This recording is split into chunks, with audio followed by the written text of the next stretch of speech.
Bismillahirrahmanirrahim. Assalamualaikum warahmatullahi wabarakatuh. Saya Rina Damayanti dari Akademi Haji Indonesia. Hari ini Selasa 26 Agustus pukul 11 pagi dan saya ingin memberi paparan atau wacana mengenai teknik puasa yang bisa melakukan penyembuhan terhadap diri sendiri tanpa obat-obatan tentunya. Dan ternyata puasa ini tidak cuma sekedar menawarkan healthy lifestyle, tetapi juga ternyata bisa membantu pengobatan berbagai macam gangguan kesehatan serta anti-aging untuk berbagai gangguan atau menjelang menopause. Nah, alhamdulillah hari ini saya sudah melakukan water fasting di hari ketiga. Kalau terhitung sudah 62 jam saya tidak mengkonsumsi kalori, tetapi hanya minum air putih dan teh saja. Jadi terakhir saya makan adalah di malam minggu atau Sabtu jam 20 malam. Itu saya makan terakhir sayuran dan lauk saja, lalu saya mengkonsumsi air putih dan teh. Dengan satu gelas teh itu hanya 2 tetes stevia saja, karena memang saya tidak suka teh pahit ya. Lalu untuk hari minggunya saya full puasa, dan memang benar-benar puasa karena saya biasa melakukan ritual puasa Daud, dan saya berbuka dengan 2 gelas teh yang masing-masing saya masukin 2 tetes stevia.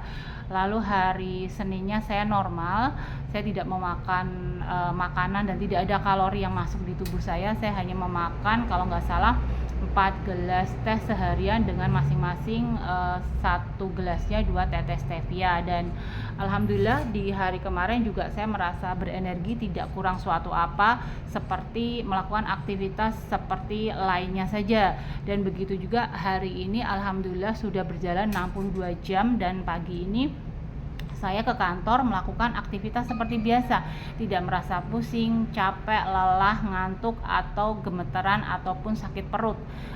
Tidak seperti yang orang-orang bayangkan. Mungkin ketika pertama kali kita membaca teorinya mungkin kita merasa tidak masuk akal, tetapi alhamdulillah setelah saya jalani, dan ini adalah untuk pertama kalinya dalam seumur hidup saya melakukan water fasting selama 3 hari, dan insya Allah akan saya lanjutkan dengan target 72 jam sampai jam 8 nanti malam.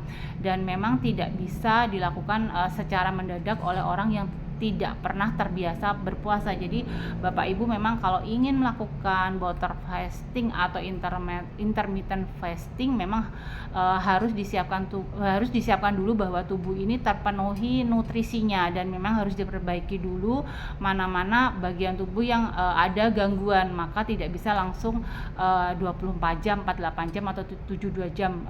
Harus sering melakukan puasa Senin Kamis dahulu, jadi terbiasa dengan lambung kosong selama 12 jam. Kalau memang 12 jam itu bisa, maka bisa dilanjutkan ke 36 jam lalu berlanjut ke 24 jam. Nah, teknisnya begini Bapak Ibu.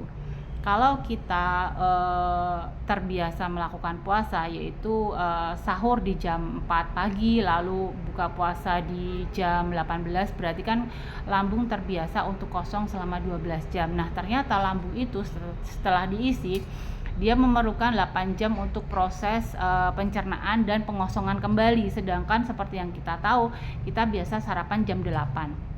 Kalau sarapan jam 8 berarti paling tidak lambung akan kosong di jam 3 atau jam 4 sore. Nah, sedangkan jam 12 kita isi lagi dengan makan siang, berarti lambung akan kosong di jam 7 malam. Sedangkan di jam 7 malam biasanya kita makan malam, maka lambung akan kosong di jam 2 malam. Padahal sebenarnya biasanya kita tidur juga biasanya ngemil-ngemil. Nah, itu katakanlah kita masih makan minum jam 9, jam 10 malam. Oleh karena itu biasanya lambung akan kosong jam 5. Nah, padahal biasanya jam 6 kita sudah sarapan, entah itu roti ataukah itu segelas susu.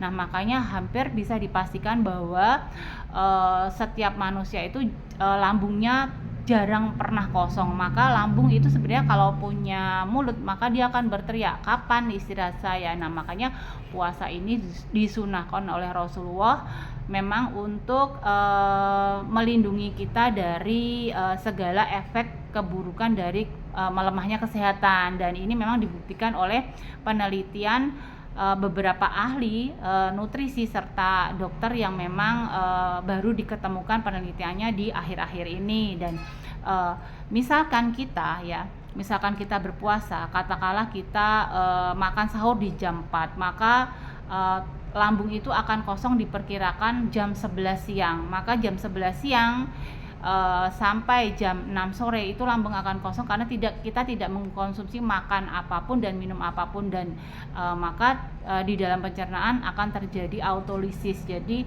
lambung itu beristirahat dan menghidupkan lagi sel-selnya karena dia mempunyai waktu untuk istirahat. Seperti yang kita tahu bahwa ketika jam 12 siang sampai jam 18 sore atau jam 6 sore itu biasanya lelah-lelahnya kita ngantuk, kita lelah di jalan, kadang-kadang kita kerja juga punya energinya sedikit. Itu karena memang jam-jam tersebut tubuh melakukan pelepasan sel, dan alangkah lebih baik jika tubuh sedang melepaskan sel, pencernaan itu sedang beristirahat, jadi dia kerjanya tidak berat. Maka ketika tubuh di jam-jam siang tersebut melakukan pelepasan sel sedangkan kita sedang melakukan puasa, maka kinerja lambung itu akan beristirahat, dan inilah yang dinamakan autolisis. Dan manfaat puasa yang kedua adalah autofagi. Apa itu autofagi? Maka saya akan jelaskan demikian ya. Apabila pada saat lambung kosong sekitar 8 jam, kurang lebih 8 jam sampai 12 jam, maka lambung akan mengalami autolisis atau istirahat, dan ini memang digunakan untuk meregenerasi sel-sel yang ada di dalam pencernaan. Nah, ketika tubuh bisa bertahan dari makanan yang masuk lebih dari 12 jam, maka tubuh akan mencari-cari energi pengganti karena lambungnya kosong. Maka dia akan mencari sumber kalori yang berupa karbohidrat atau gula, yaitu yang banyak terjadi atau disimpan di dalam tubuh kita ketika kita kelebihan mengkonsumsi makanan manis seperti gula pasir, sirup, roti atau tepung, serta nasi sebagai karbohidrat. Nah, maka dia akan mencerna timbunan gula yang ada di dalam daging kita.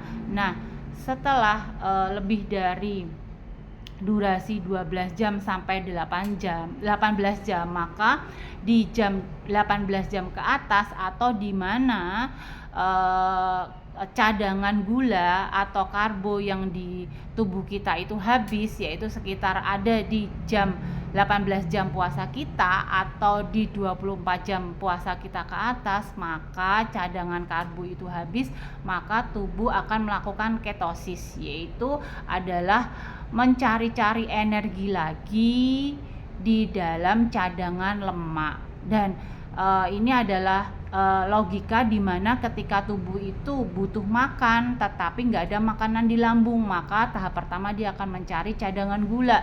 Lalu setelah cadangan gula habis di jam puasa 18 jam atau 24 jam, maka tubuh akan mencari cadangan lemak. Nah, dan cadangan lemak ini di mana-mana Bapak Ibu. Jadi bisa di lipatan-lipatan kulit, atau mungkin perut yang membuncit, ataupun kaki atau betis kita yang membesar, ataupun juga di dalam hati di mana memang cadangan lemak ada di sana atau yang dikenal dengan fatty liver. Nah, lalu setelah ini yang paling amazing ya Bapak Ibu, setelah 24 jam ternyata tubuh tidak hanya melakukan ketosis tetapi adalah dia akan membentuk semacam protein yang dinamakan autofagi.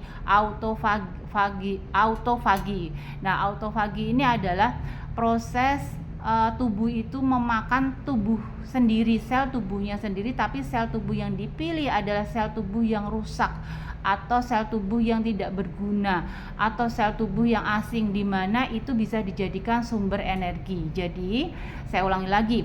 Ketika cadangan gula habis, maka tubuh akan beralih ke cadangan lemak. Lalu ketika cadangan lemak itu habis, maka dibarengin akan memakan sumber energi yang berasal dari sel-sel mati, sel-sel rusak. Jadi ibu-ibu yang ingin terlihat awet muda atau dihindari dari keriput ya, maka puasa water fasting ini sangat dianjurkan karena ini akan memakan sel-sel kulit mati. Begitu juga para bapak ibu yang mungkin mempunyai berbagai macam penyakit, misalkan diabetes, lalu ada kolesterol, atau mungkin ada kelainan jantung, mungkin ada juga tumbuh sel-sel tumor yang mungkin masih kecil ataupun sel-sel kanker, maka tubuh akan memakan sel-sel itu, sel-sel asing atau sel-sel yang tidak berguna di dalam tubuh, dan ini disebut autofagi. Maka insya Allah puasa jenis water fasting ini sangat berguna bagi pemudaan sel, peremajaan sel, serta pembunuhan sel-sel yang tidak berguna dan cenderung beracun yang ada di dalam tubuh kita. Ibaratnya misalkan kita membersihkan rumah ya, yang namanya autolisis atau pengosongan lambung itu seperti halnya kita hanya menyapu atau mengepel dalam rumah. Tetapi yang namanya autofagi itu berarti adalah kita mengeluarkan pula kursinya, mengeluarkan pula barang-barangnya, menggeser lemarinya, menggeser tempat tidurnya, dan kita membersihkan kerak-kerak yang ada tersembunyi di bawah situ, yang ada di lipatan tubuh kita, lipatan sel yang tadinya mungkin menggunakan puasa 12 jam itu belum bisa, tetapi ketika menggunakan water fasting dari 24 jam lebih bisa bertambah menjadi 48 jam atau bertambah menjadi 72 jam maksimal. Maka water fasting ini akan sangat worth it. Nah, lalu apa perbedaannya dengan intermittent fasting? Intermittent fasting itu adalah puasa biasa yang dari jam 4 pagi sampai jam 6 sore, lalu dilanjutkan tidak berbuka puasa dengan menambah kalori, tetapi hanya minum, lalu akan dilanjutkan ke paginya. Jadi dia akan menggenapi selama 20 atau 24 jam, lalu dia akan beristirahat, makan secara normal, lalu di hari ketiga maka dia melakukan puasa lagi 24 jam. Nah, ini yang dinamakan intermittent fasting. Nah, maka Bapak Ibu kalau ingin melakukan water fasting, maka lebih baik dibiasakan dulu puasa 12 jam, yaitu puasa Senin Kamis, lalu berlanjut melakukan intermittent fasting gitu ya. Insya Allah materi ini juga akan kami preview di dalam Akademi Manasik Haji Indonesia 2026. Semoga Bapak Ibu insya Allah dibekali dan ditakdirkan untuk memiliki badan sehat, jiwa yang sehat, raga yang sehat untuk dapat melakukan haji di 2026. Terima kasih. Assalamualaikum. Rina Damayanti dari Akademi Haji Indonesia melaporkan. Labbaik Allahumma labbaik, labbaik Allahumma hajjan.